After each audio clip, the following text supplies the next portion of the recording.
The morning they wheeled me out of the recovery room, I counted the ceiling tiles. 43, I know, because I had nothing else to do. No one was coming. I had known that before the surgery.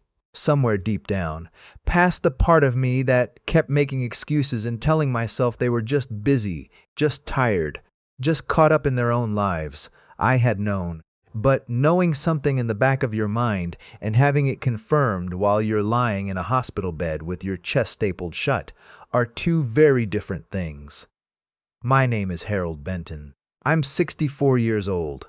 I spent 41 years working for the same engineering firm in Columbus, Ohio, rising from a junior draftsman to a project manager who oversaw contracts worth more than most people's neighborhoods.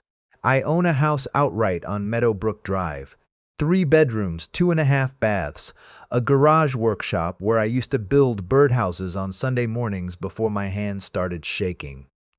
I raised one son. I was married for 38 years, and the morning after my triple bypass surgery, when I reached for my phone and typed into the family group chat, "Surgery went okay.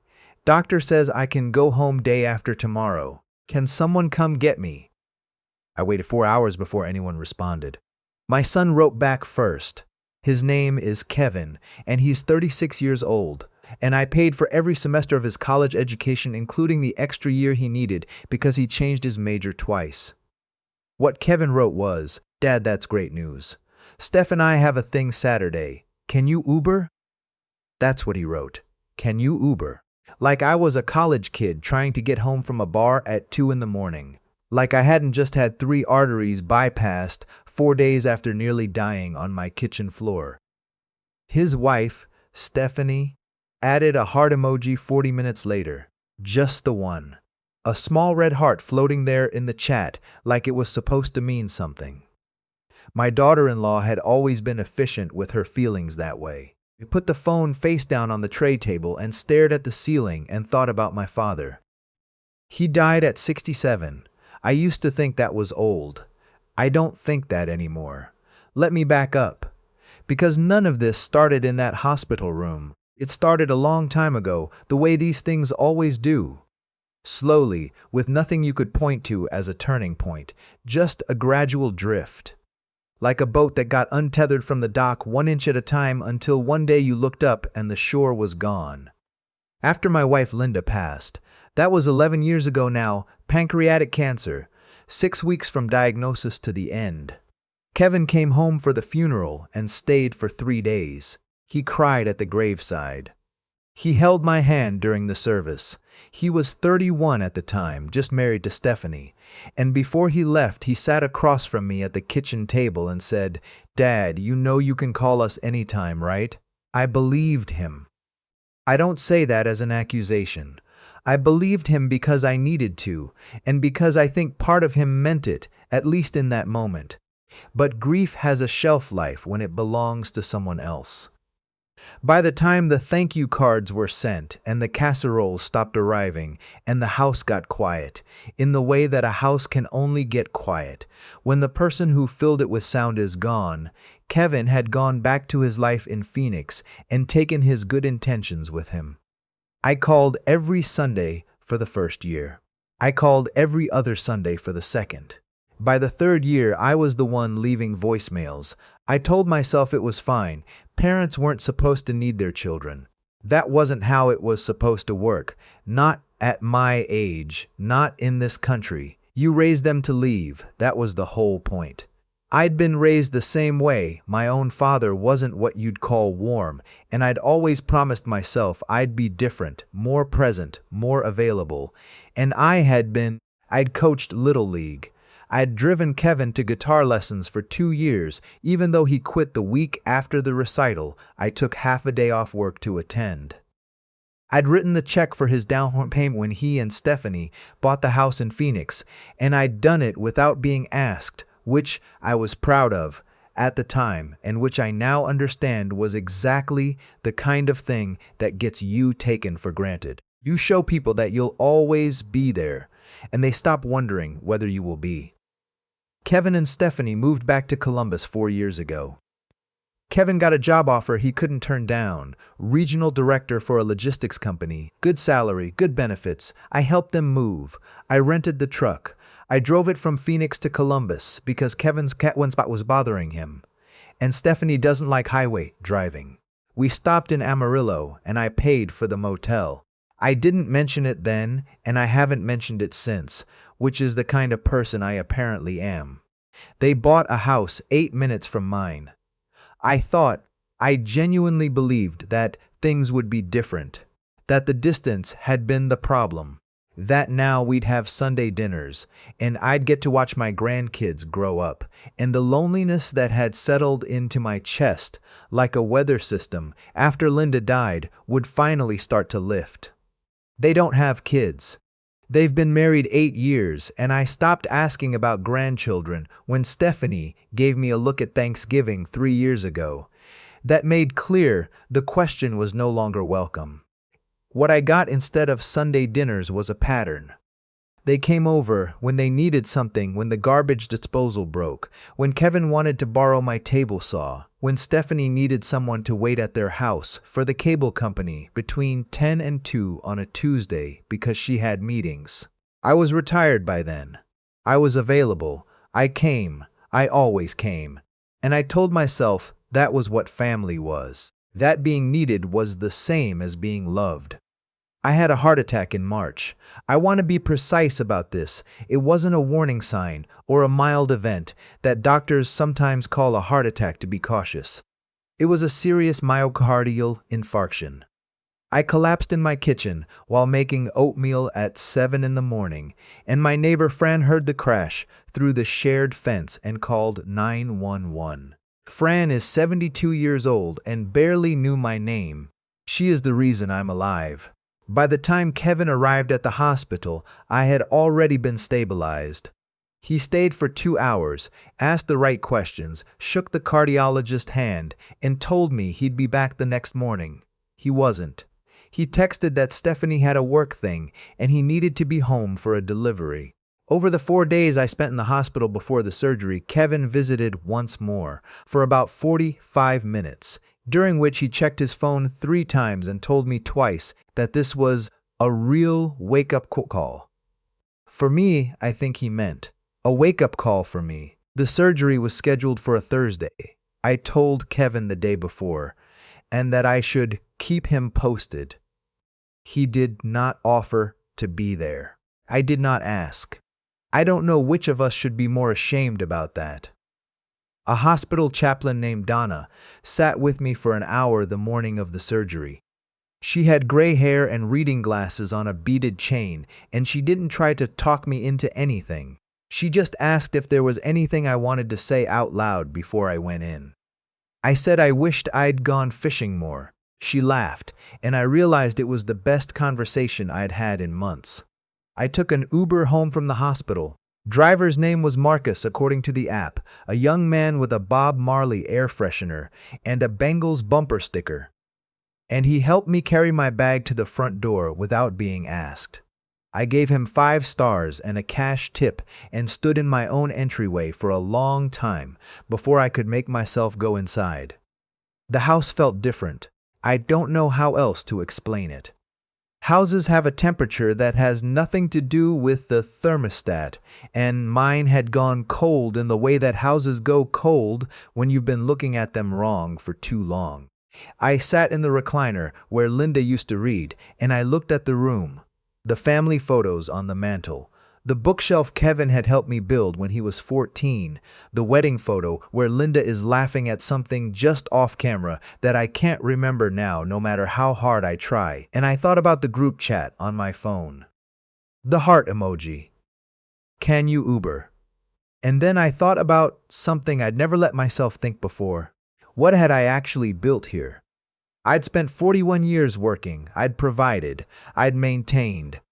I'd fixed and funded and showed up and written checks and waited at other people's houses for cable companies and driven trucks across 3 states.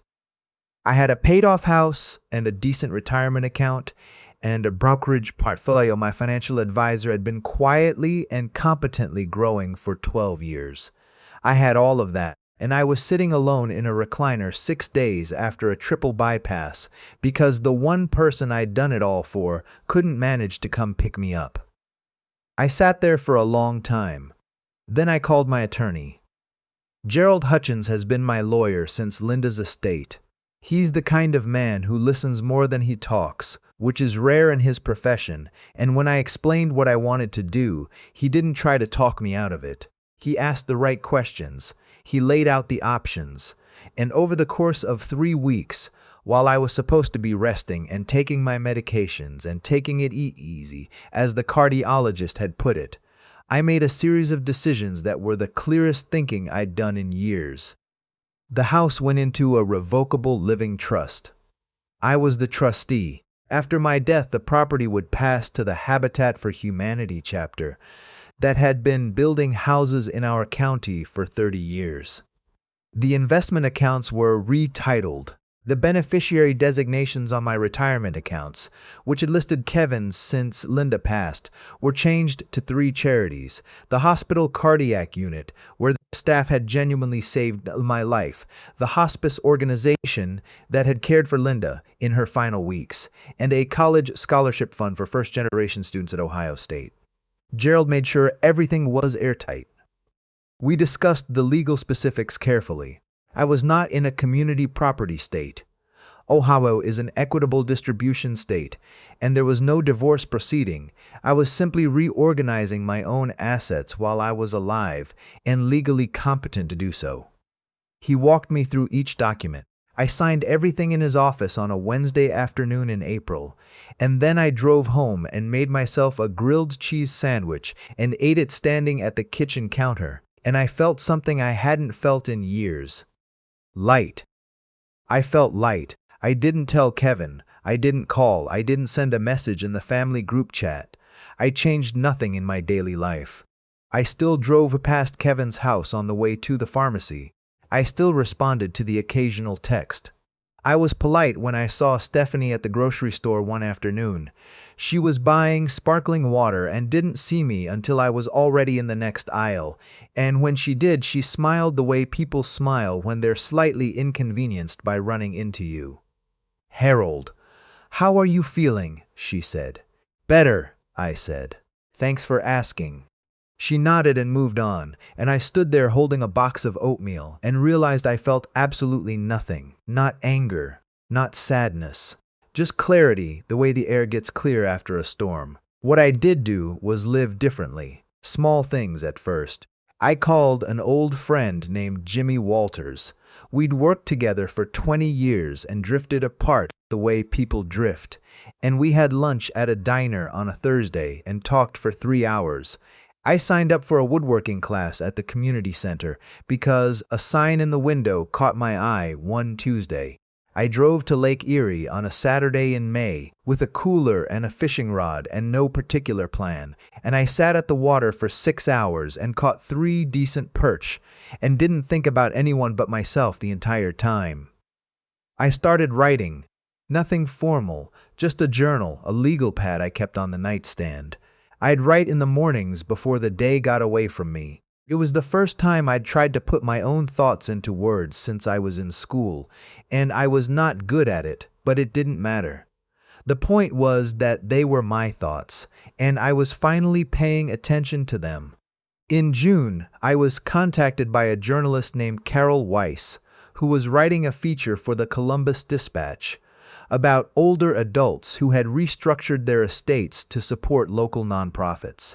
Gerald had connected her with a few of his clients, anonymously at first, to see if anyone was willing to participate. I said yes. We met at a coffee shop. She was kind and careful with her questions. I told her I'd had a health scare that prompted me to think seriously about my legacy, and that I'd decided I wanted to invest in my community rather than leave wealth to accumulate in ways that might not reflect my values. I said nothing about Kevin. I didn't need to. The story ran on a Sunday morning in early July. It was in the Life section, above the fold, with a photograph of me at the Habitat for Humanity build site, where I'd been volunteering on Saturday mornings for the past 6 weeks. I'm not handy by nature, but I can hold a level straight, and I can swing a hammer when my chest doesn't hurt, which was most days by then. The photo showed me helping a 23-year-old named Darius frame a wall, and I was laughing at something he'd said, and the caption read, Harold Benton, 64, of Columbus, says giving his estate to causes he believes in gave him more peace than he'd felt in years. My phone started ringing at 8:47 that morning. Kevin called 4 times before I finished my coffee. I looked at the screen each time and set the phone back down on the kitchen table and watched the name disappear when the call went to voicemail. Stephanie called twice, then Kevin called again, then Stephanie again, then Kevin. I counted 11 calls in the first hour and a half. I made eggs. I read the rest of the paper. I took my morning medications with a full glass of water, the way the cardiologist had told me to. Around 10 o'clock, Kevin texted, Dad, can you please call me? We need to talk. Around 10:30, Dad, I saw the article. I think there may have been some misunderstanding. Around 11. Dad, this is serious. Please call us back. We're coming over. I texted back once. Just once. I wrote, I'm doing well. The surgery went fine, in case you were wondering. It's been about 3 months. I took an Uber home. Then I put on my jacket and drove to the Habitat site because it was a Saturday and Darius had said they were pouring the foundation and he thought I might want to see it. Kevin and Stephanie were sitting on my front porch when I got home at 3 in the afternoon. Kevin looked the way he looked when he was preparing to negotiate. Jaw set. Shoulders squared, like he was about to make a presentation. Stephanie was on her phone. She put it away when she saw me pull into the driveway. Dad, Kevin said, before I even had both feet on the driveway, we need to sit down and talk. Okay, I said. Inside, he said, like it was his house. We went inside. I didn't offer anything to drink. I sat in Linda's recliner. Kevin sat on the couch and Stephanie sat next to him and folded her hands in her lap, which meant she'd decided to be strategic about this. Kevin talked for about 8 minutes. He said there must have been some confusion with my estate planning documents. He said that he understood I'd been through a difficult time and that sometimes people made decisions under emotional stress that they later regretted. He said he and Stephanie had always been there for me, that family meant everything to them, that they wanted to move forward together. He used the phrase move forward 3 times. He did not mention the Uber. When he finished, I looked at him for a long moment. Kevin, I said, I want you to think back to the morning I was discharged from the hospital after my bypass surgery. Do you remember what you told me? He looked at Stephanie. She looked at her lap. You said things had come up, he said. You told me to call an Uber, I said, and that's what I did. And while I was doing that, while I was riding home in a stranger's car 3 days after open-heart surgery, I had a lot of time to think, Dad.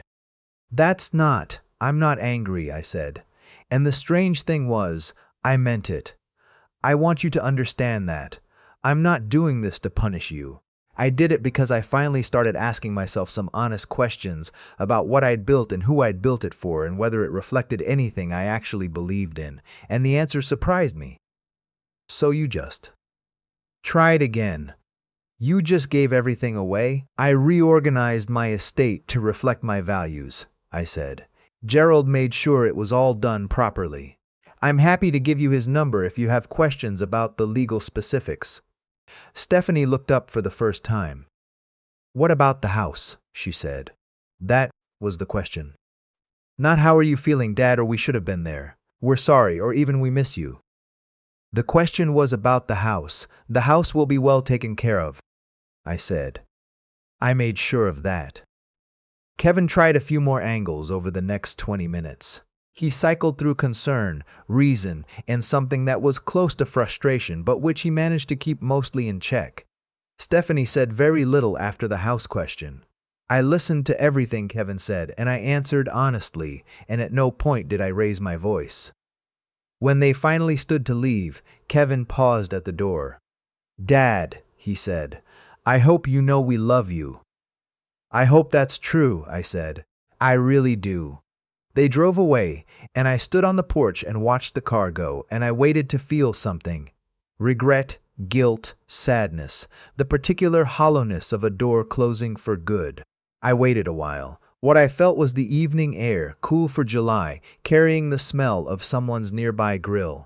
I felt my own heartbeat, steady and reliable, the repaired valves doing their work without complaint.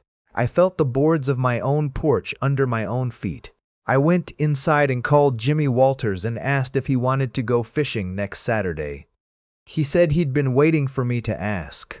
I told him to bring a cooler and that I was buying lunch and that we should get an early start because the perch tended to run better in the morning.